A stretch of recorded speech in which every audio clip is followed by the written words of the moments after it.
Hello, my fellow South Africans and non-South Africans and other humans. I am comedian Nik Rabinowitz, and what an honor to be asked to open the inaugural Sydney South African Film Festival. What a stellar lineup of movies, my friends. The very best South Africa has to offer, in fact.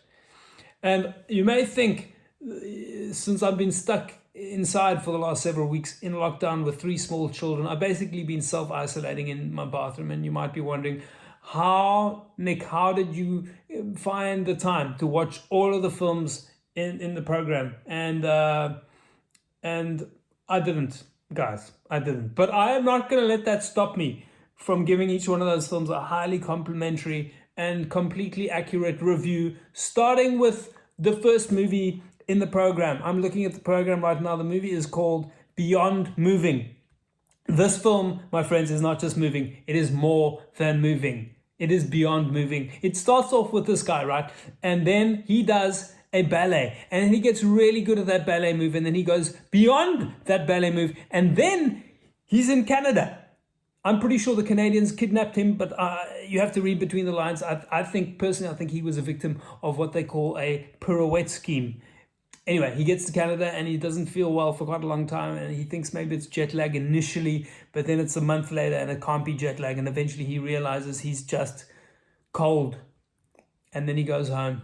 It's a wonderful film. Fila se kind, I know well. It was my Afrikaans set work in grade 11. I didn't actually read it then, but the blurb was very good.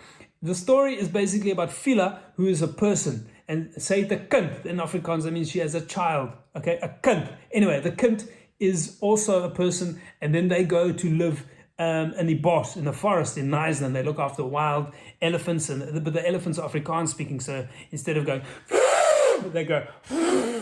Anyway, it's the accent. I think that might have been a different film called Kringa and the Boss. I get confused. Anyway, that also has a very good blurb. Anyway, the point is the movie has to be good because it started as a book, and that by definition makes it art.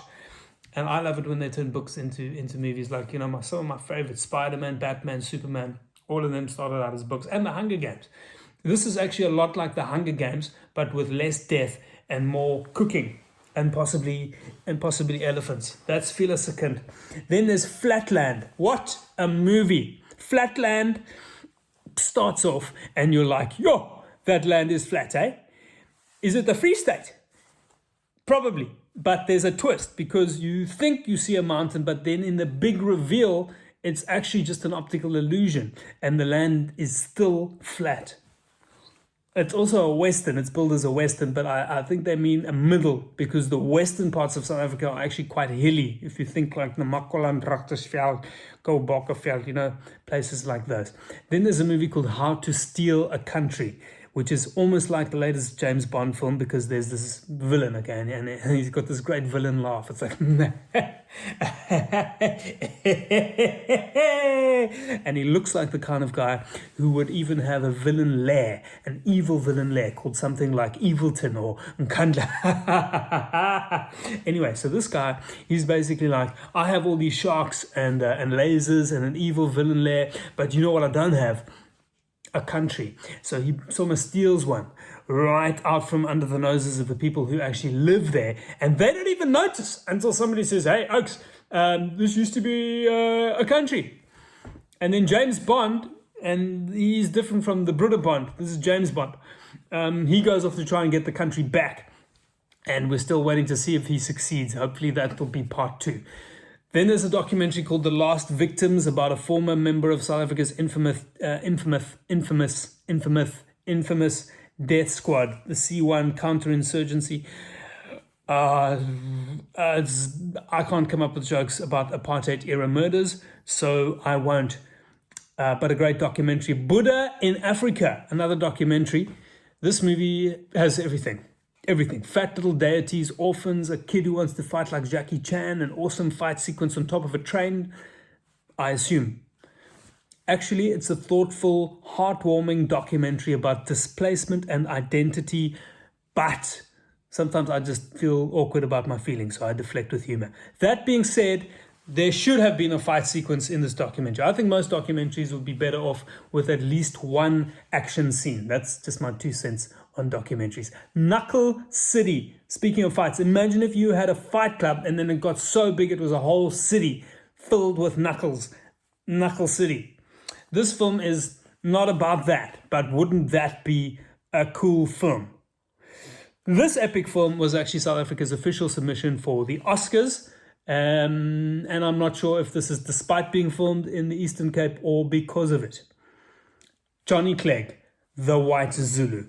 I auditioned to play the role in this film but didn't get it. Basically, if you've never heard of Johnny Clegg, Australian people, Jonathan Clegowitz, his birth name was a nice Jewish boy who was well on his way to a respectable career in dentistry when he discovered Zulu music, Zulu dance, and Zulu people.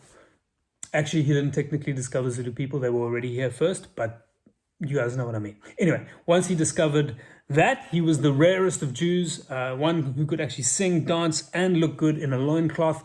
And so basically he chose guitars over gynecology, and the rest is history. He was so good that even the French liked him.